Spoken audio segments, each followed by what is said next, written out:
Hello and welcome to Thomas Geiger Car. Today with a new Ford Bronco, the long-awaited answer to Jeep's Wrangler, to Land Rover's Defender, to Toyota's Land Cruiser and to Mercedes G-Wagon. Ford might be the world champion in building pickups and SUVs, but they had a lack of a correct characteristic off-roader like this vehicle. The Bronco is not new. It was built the first time in the 1960s, but whilst the competitors continued their legends, this one was stopped for a long time. Now it is back and it is selling as hot as cake in the US. The waiting times are longer than even for any Tesla. If you want to know why, stick around, join me in my first test drive and I'll tell you more about it.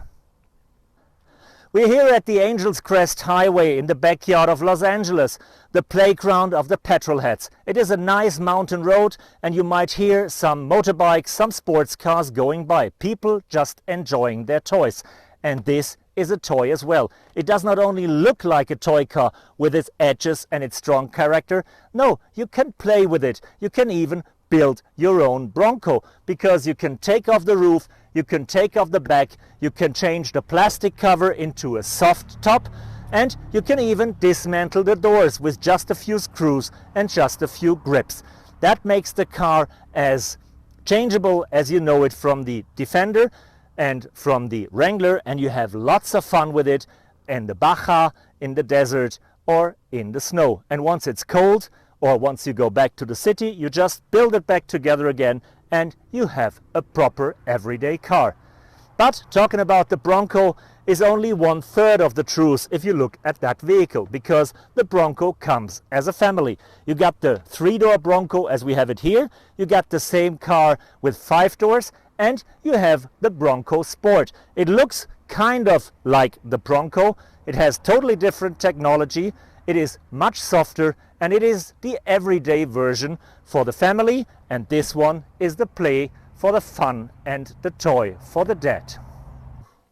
The interior of the Bronco reflects the low entry price of just $30,000. You can't expect too much leather, wood and metal for that price, so most of it is plastic, but it is executed with a twinkle in the eye, and designers and engineers have put a lot of love into the details. For example, these buttons here are covered with a rubber layer to prevent dust and dirt going into it. It looks very rugged, it looks very solid, and it is very practical.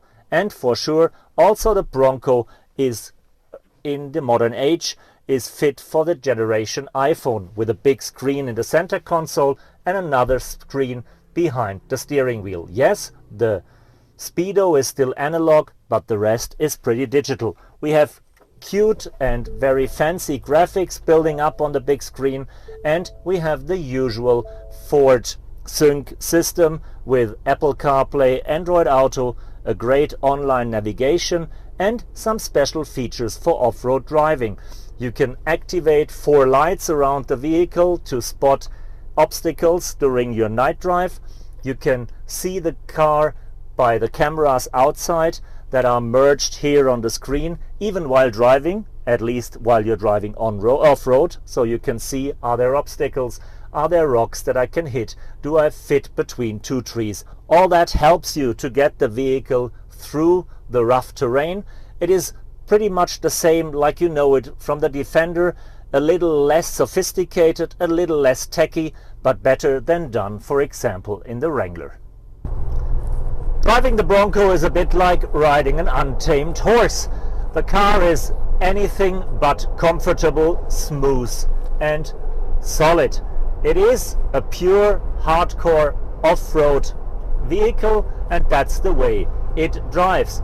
And then you have the high ground clearance, means a high center of gravity, means a lot of working sideways when you go through tight corners as we have it here. But hey, this is an off-road vehicle that is built for the toughest terrain, and it only goes on the street occasionally, and for that it does it pretty well.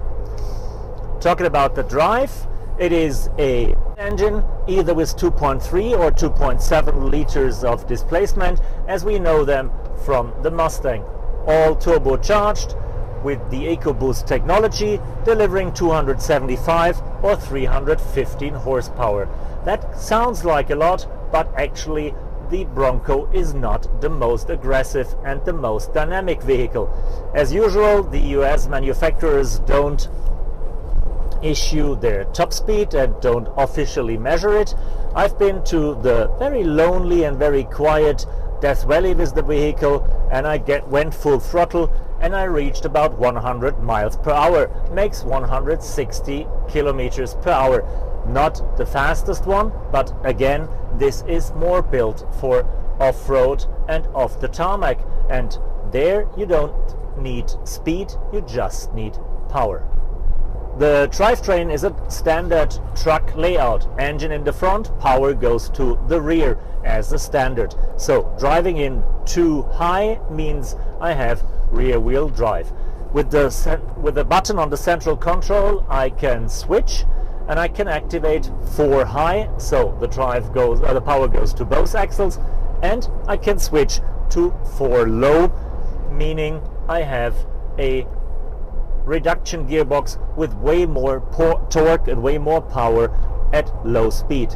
And if that's not enough, I have a system similar to the terrain response control that we know from Land Rover. Here it's called goat modes, like the mountain goat, and I can swap for different drive modes and different terrains.